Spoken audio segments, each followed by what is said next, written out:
Assalamualaikum warahmatullahi wabarakatuh. Selamat pagi semuanya. Bagaimana kabarnya hari ini? Semoga sehat selalu ya. Sebelum kita mulai kegiatan pembelajaran, marilah kita awali dengan berdoa terlebih dahulu. Bismillahirrahmanirrahim. Raditu billahi robba wa bil islami dina wa bi muhammadin nabiyya wa rasulah. Rabbi zidni ilma warzuqni fahma. Amin. Selanjutnya, anak-anak bisa melaksanakan presensi ya. Presensi bisa dilaksanakan dengan kalian menuliskan nama dan kelas kalian di kolom komentar.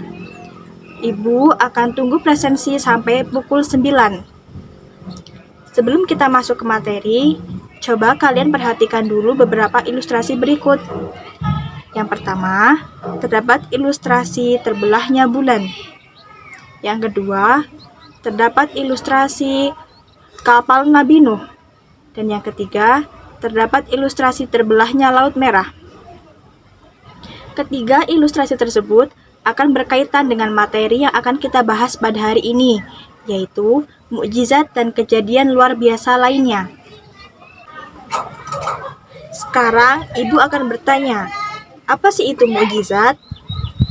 Mukjizat secara bahasa dapat diartikan sebagai sesuatu yang melemahkan atau mengalahkan. Sedangkan secara istilah dapat diartikan sebagai suatu kejadian luar biasa yang diberikan oleh Allah Subhanahu wa Ta'ala kepada para rasulnya untuk mengalahkan lawan atau untuk menunjukkan bahwa dia adalah seorang rasul. Allah Subhanahu wa Ta'ala hanya memberikan mukjizat pada orang-orang tertentu saja, salah satunya kepada para nabi dan rasul. Selanjutnya, mukjizat dapat dibagi menjadi 4 macam. Yang pertama adalah mukjizat kauniyah. Mukjizat kauniyah adalah mukjizat yang berupa peristiwa alam. Contohnya adalah peristiwa terbelahnya bulan oleh Nabi Muhammad SAW dan peristiwa terbelahnya Laut Merah oleh Nabi Musa. Yang kedua adalah mukjizat akliyah. Mukjizat akliyah dapat diartikan sebagai mukjizat yang dapat dipahami atau diterima oleh akal pikiran. Contohnya adalah diturunkannya Al-Quran oleh Allah Subhanahu wa Ta'ala kepada Nabi Muhammad SAW. Yang ketiga adalah mukjizat syahsiyah. Mukjizat syahsiyah dapat diartikan sebagai mukjizat yang terpancar dari anggota tubuh Rasul itu sendiri. Contohnya adalah memancarnya air dari celah-celah jari Nabi Muhammad SAW dan memancarnya cahaya dari tangan Nabi Musa. Dan yang terakhir adalah mukjizat salbiyah. Mukjizat salbiyah dapat diartikan sebagai mukjizat yang membuat sesuatu tak berdaya sama sekali. Contohnya adalah peristiwa tidak terbakarnya Nabi Ibrahim saat beliau sudah dibakar oleh Raja Namrud atau raja yang sangat berkuasa pada waktu itu. Kemudian, jika dilihat dari sifatnya, mukjizat itu dapat dibagi menjadi 2 macam, yaitu mukjizat hissiyah dan mukjizat maknawiyah. Hissiyah dapat diartikan sebagai fisik atau dapat dilihat. Jadi, mukjizat hissiyah itu mempunyai arti mukjizat yang dapat dilihat, didengar, dirasakan, dan dipegang, atau suatu mukjizat yang secara kasat mata atau indera dapat dilihat dan dimengerti sebagai suatu kejadian yang luar biasa.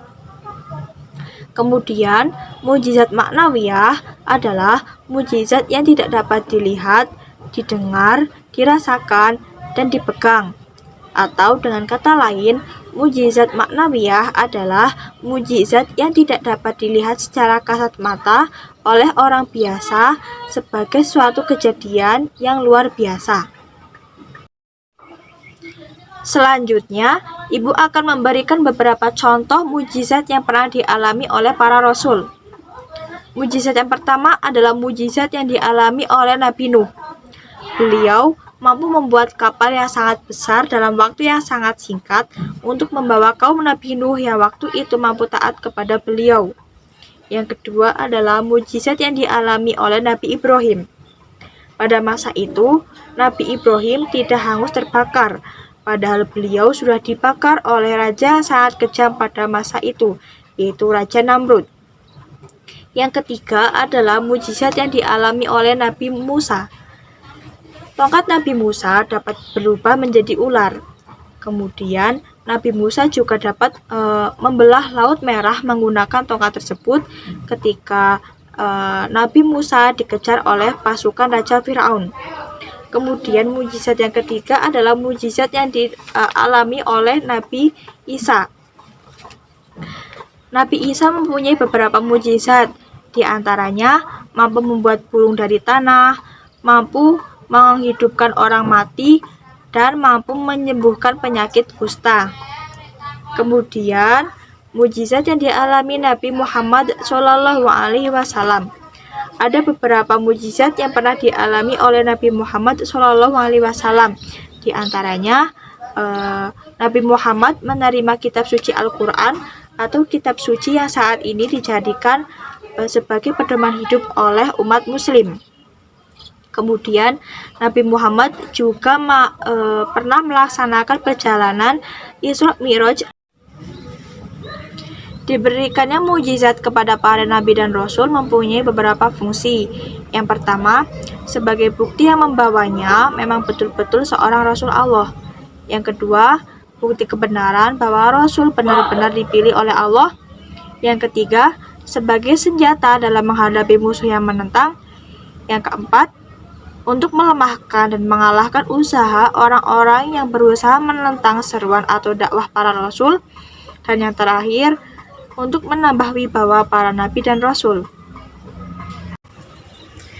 Dari materi yang sudah kita pelajari tadi, dapat disimpulkan bahwa mukjizat adalah suatu kejadian atau kemampuan luar biasa yang diberikan oleh Allah Subhanahu wa Ta'ala kepada para rasulnya. Selanjutnya, mukjizat ini dapat dibagi menjadi 4 macam. Yang pertama adalah mukjizat kauniyah, yang kedua adalah mukjizat akliyah, yang ketiga adalah mukjizat syahsiyah, dan yang keempat adalah mukjizat salbiyah. Jika dilihat dari sifatnya, mukjizat dapat dibagi menjadi 2 macam. Yang pertama adalah mukjizat hissiyah, dan yang kedua adalah mukjizat maknawiyah. Kita sebagai seorang muslim sudah sepantasnya dan sudah seharusnya untuk mempercayai adanya kejadian-kejadian luar biasa tersebut. Semoga dengan mempelajari materi ini dapat menambah tingkat ketakwaan dan tingkat keimanan kita kepada Allah Subhanahu wa Ta'ala. Sebagai nilai tambahan, Ibu akan memberi tugas kepada anak-anak. Silahkan anak-anak membuat video yang berisi cerita singkat tentang mujizat-mujizat yang pernah dialami oleh para nabi dan rasul.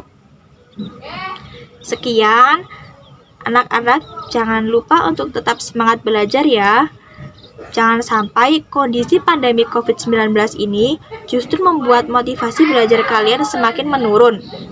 Gunakan waktu kalian untuk belajar semaksimal mungkin. Karena ingatlah bahwa orang-orang yang paling rugi adalah orang-orang yang menyia-nyiakan waktu belajar mereka. Jangan lupa untuk patuhi protokol kesehatan dimanapun kalian berada. Mari kita tutup kegiatan pembelajaran pada hari ini dengan membaca doa penutup majelis bersama-sama. Bismillahirrahmanirrahim.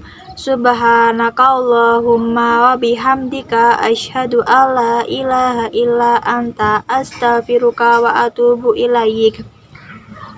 Wabillahi taufiq wal hidayah. Wassalamualaikum warahmatullahi wabarakatuh.